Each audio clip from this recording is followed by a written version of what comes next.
siguro sila pag isisemi wala. Ha? Bakit na siguro sila? Isisemi wala. Bakit tayo sa data? Dito tayo. Oo. Sabi ni Semi, ang dami daw nilang bisita nila. Hindi ko po kasama. Tapos nandiyan pa yung apo na aso. Yung kasama niya nagbabatid sa apo na aso. Oo nga, di ba? Present sa akin. Alas na yan tao, ano.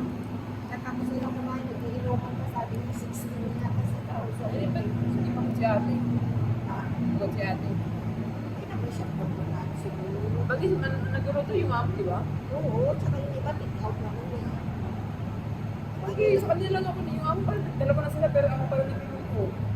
Kundi ko rin sabihin na choice mo yan, at least magkakapera ka. Eh kung talagang hirap sila, hindi na ako pinalabas yung kasama.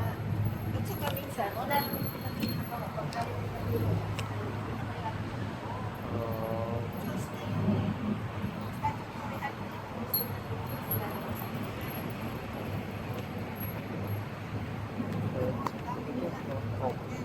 Yung kasama niya, tuwan-tuwa naman yung pinalabas ka no, kung anak ko. Choice nila yan kasi kahit naman walang okasyon kung ano sa bahay, pag ayaw nila lumabas, okay lang sa ako. Ayan. Kung talagang kailangan din, kung talagang kailangan na maraming bisita, sinabihan niya ako yung kasama niya. Yung ako,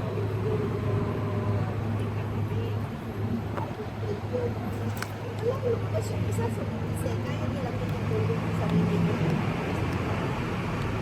Magas lang siya, at least na yung ibayad naman yung sa waiting na nakalabag mo ako. Yung kaya sabi nga nung niliro ko yung kasama. Hindi ko kasama. Sabi ko laging pasan ng mundo. Laging pasan ng mundo. Hindi, pag pinalabas sabi ko, pagdating ko ng bahay, may kausap siya. Hindi na kami sa ito. Eh, hindi ko rin sa kasama.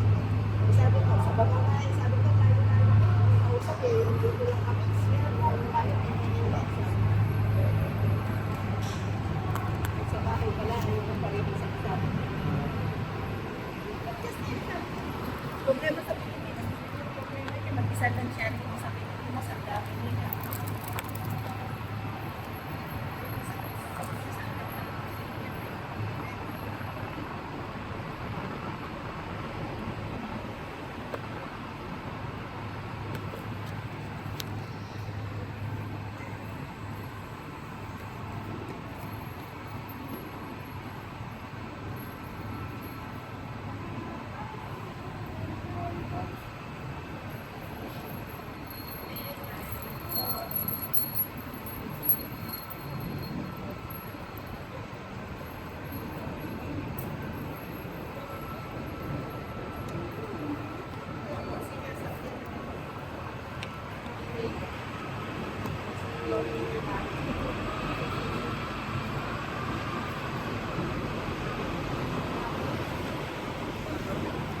Parang pag-book ni Pabunod sa'yo.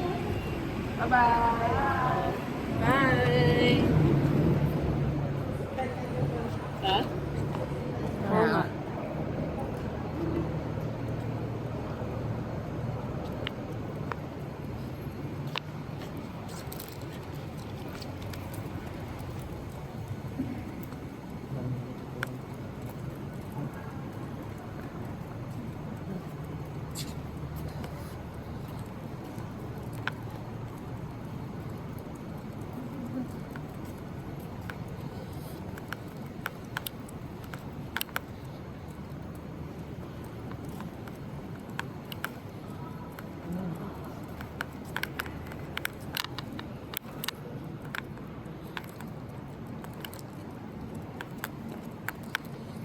On Tennessee. Yeah.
You selfie.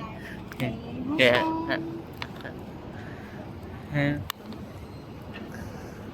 Bye-bye. Bye bye. Bye. Thank you. Okay.